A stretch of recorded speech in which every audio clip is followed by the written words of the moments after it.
स्वागतिकी और सांख्यिकी भौतिकी की इस कक्षा में आपका स्वागत है।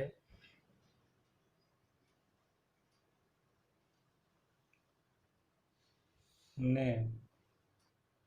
कणों का स्थूल और सूक्ष्म अवस्थाओं में वितरण देखा।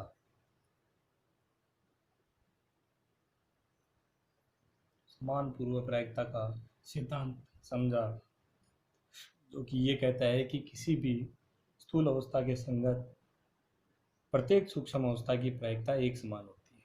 यानी कि किसी स्थूल अवस्था में आवश्यक नहीं है कोई एक सूक्ष्म अवस्था है वो अधिक प्रभावी हो।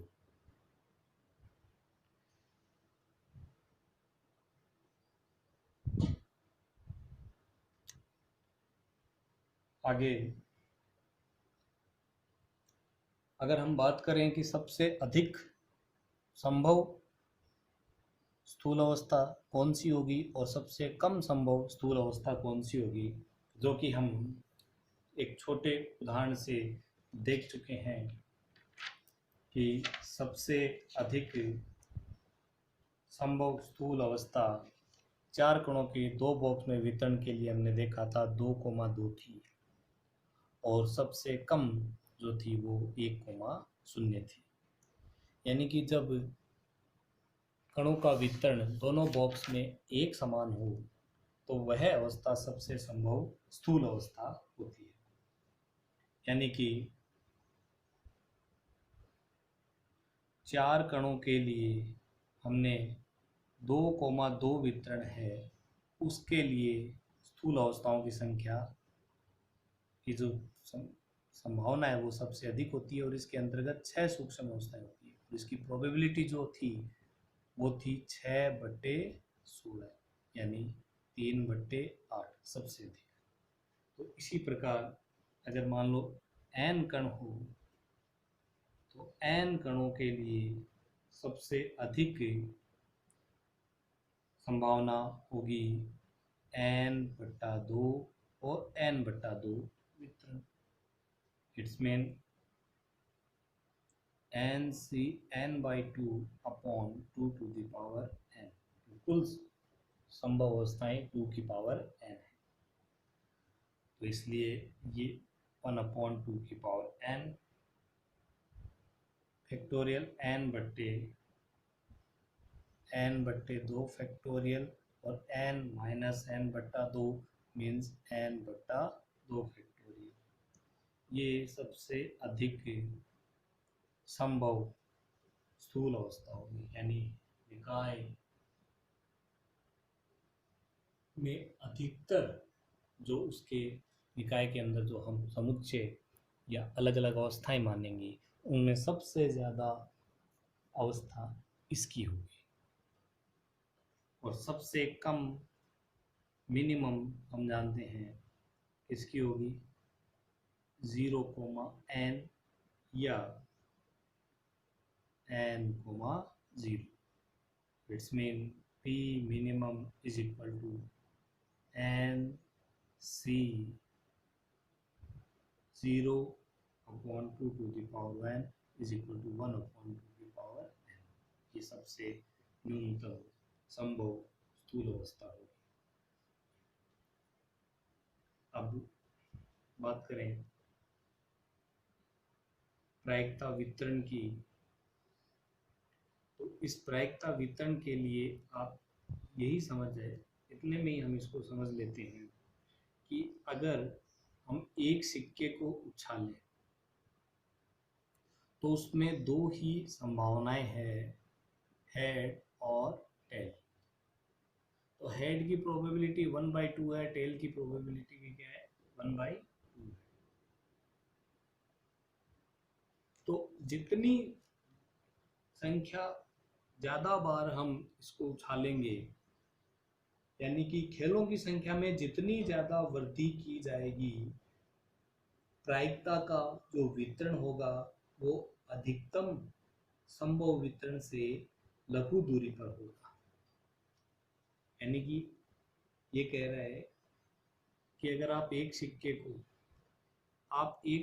को 5 बार उछालते हैं और उसी सिक्के को अगर आप 15 बार उछालते हैं तो 5 बार की बजाय 15 बार का जो है वो प्रोबेबिलिटी के नज़दीक। खेलों की संख्या बढ़ने पर प्रायिकता वितरण का जो वक्र है वो संकीर्ण होता जाता है। नेक्स्ट, अगला टॉपिक जो है वो हमें प्रूफ करना है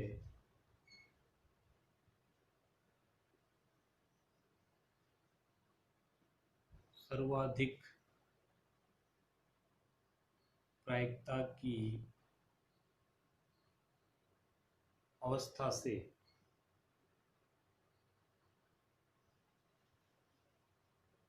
लघु विचलन में परिवर्तन और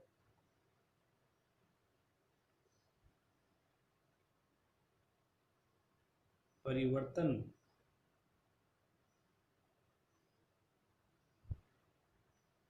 कणों की संख्या बढ़ने के साथ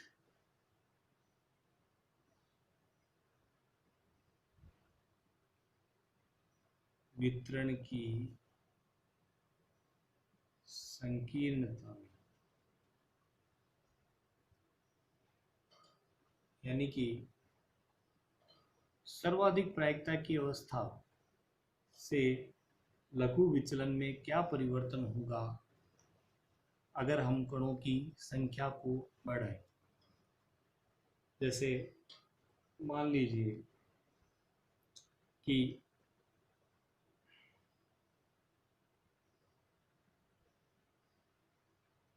40 कणों को 2 बॉक्स में वितरित कर रहे हैं, तो उसके वितरण के संभव तरीके हो गए 40,0, 39,1 एंड सो ऑन।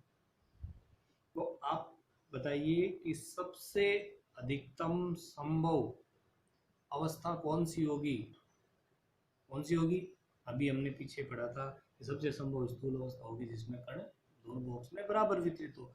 इसका मतलब होगा NC(n/2). सबसे अधिक संभव ये है NC(n/2) upon 2 to the power n। तो यहाँ पर कण कितने हैं? 40। तो 40 कणों के लिए कितनी प्रोबेबिलिटी हो जाएगी? दैट्स मीन P कितने बटे 20 और 20 में। इसका मतलब है 40C20/2 यानी कि गणितीय रूप से हम इसे लिखें फैक्टोरियल 40/20 और फैक्टोरियल 20 और इंटू 1/2।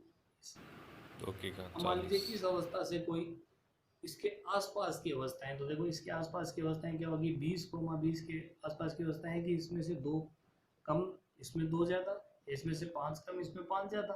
तो इसका मतलब इसके पास की कोई अवस्था है वो हम ले लेते हैं 15,25। 5 इसमें कम, 5 इसमें कण ज़्यादा, तो उसका मान हो जाएगा 40C15/2।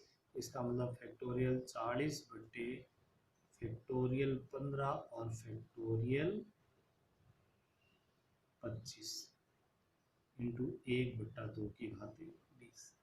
तो देखिए P 15,25 अवस्था की प्रोबेबिलिटी और 20,20 जो अधिकतम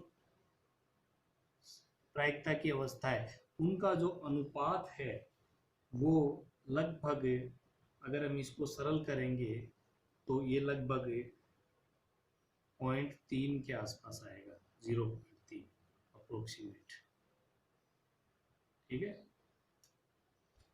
और अगर हम यहाँ पर देखो, हम एक अगला क्या है, लघु विचलन में परिवर्तन, तो ये परिवर्तन हुआ और ये कह रहा है परिवर्तन की कणों की संख्या की बढ़ने के साथ संकीर्णता में और क्या होगी? संकीर्णता में क्या फर्क पड़ेगा? देखो कणों की संख्या, तो मान लीजिए कणों की संख्या हमारे पास 400 होती। पहले हमारे पास कितने कण है? 20। और अब कण कितने हो गए हमारे पास में? पहले कितने कण है? 40 और अब कण कितने हो गए? 400। तो 400 कणों के लिए अधिकतम संभव स्थूल अवस्था की प्रायिकता कितनी हो गई बताइए, बोलो कितनी हो गई, 400C 200। इसका मतलब इसके लिए पॉसिबल कौन सी हो गई, 200, 200। तो that is equal two factorial 400 2 की घात है, कणों की संख्या कितनी है 400, कर दिया 2 की घात 40, 2 की घात 40, 2 की घात 40 और 2 की घात 40। ठीक है, फैक्टोरियल 400 बट्टे फैक्टोरियल 200 और फैक्टोरियल 200 और 1 गुणा 1 बट्टा 2 की घात 400। अब उसी प्रकार जैसे इसमें अपनों ने बात की थी कि 5 कणों का विचलन हो गया, इसी प्रकार अगर मान लें कि इसमें भी 5 कण हैं जो ऊपर नीचे हो गए, तो इसी यानी कि इसके 20 में से 5 यानी इसका 25%, तो ऐसे ही इसके 200 कण हैं, यानी वितरण यहाँ पर 200 200 है, तो इसका 200 का 25% 50 कण, 50 कण एक से दूसरे में विचलित हो जाएं, इसका मतलब probability of 150, 250 that is equal to 400C 150 बट्टा 2 की घात 400 फैक्टोरियल 400 बट्टा 150 फैक्टोरियल 250 फैक्टोरियल गुणा 1 बट्टा 2 की घात 400। अगर यहाँ हम 150 और 250 और अधिकतम अवस्था 200, 200 का अनुपात देखें, तो ये अनुपात आता है लगभग 10 की घात -5।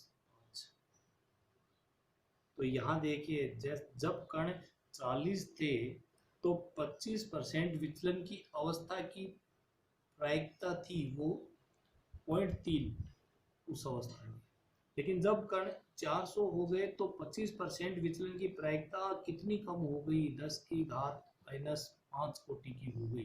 इसका मतलब इससे बहुत कम, क्योंकि कणों की संख्या हम जानते हैं कि 10 की घात 20 में होगी गैसीय निकाय के लिए। तो जब कणों की संख्या यहाँ 10 की घात 20 में, यानी ये तो 10 की घात 2 ही नहीं है, अगर उस ऑर्डर की होगी तो ये विचलन तो नगण्य हो जाएगा। इसका मतलब क्या बेनिफिट हुआ कि निकाय जो है उसकी जो अधिकतम संभव अवस्था है, निकाय का अधिकांश भाग उसी अवस्था में रहता है, यानी उससे विचलन की प्रायिकता नगण्य हो जाती है। तो ये तो हमने आंकिक रूप से सिद्ध किया है। अगली कक्षा में हम इसे जनरल फार्मूला से एक इसको प्रूफ करेंगे।